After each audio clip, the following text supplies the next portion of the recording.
আজ সকালে আমরা দুইজন বর্ব ঘুরিতে ঘুরিতে বাজারে গিয়া উপস্থিত হইলাম। আমাদের মা কালীকে আজ দ্বিপ্রহরে নানাবিধ ব্যঞ্জন রাধিয়া দেবার উদ্দেশ্যে বাজার করিতে। আজ তাহাকে নতুন সবজি এঁচোড় খাওয়ানো হইবে। বাজার হইতে ফিরিয়া আমি পরিষ্কার পোশাক পরিয়া তিনতলা ও মায়ের রান্নাঘর ঝপ করে মুছিয়া ফেলিলাম। আজ আবার অনেক কাজ। মাকে নতুন শাড়ি পরাইয়া আবার যত্ন করিয়া সাজাইতে হইবে। এই শাড়িখান সম্রাটের এক বান্ধব মাকে উপহার হিসাবে দিয়াছে। আর কি বলি বলো, ওনাকে সাজানোর দায়িত্ব তো আর মুখের কথা নয়। শুধু তো আমাদের মা নন, আরও একজনকে আমরা ভোগ নিবেদন করি যে। এরূপ বেলা গড়িয়ে সন্ধ্যা নামিল। সম্রাট আমার মনের ভাব বুঝিয়া বলিল, বাড়িতে বোঝে বিরক্ত হচ্ছ, চলো একবার বই মেলা হতে ঘুরে আসবে চলো।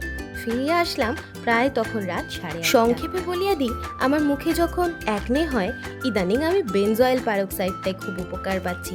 স্যালিসিলিক অ্যাসিডের থেকে এটা বেশি ভালো কাজ করছে। বলিয়া যাসি গো, পরের দিন কথা হবে।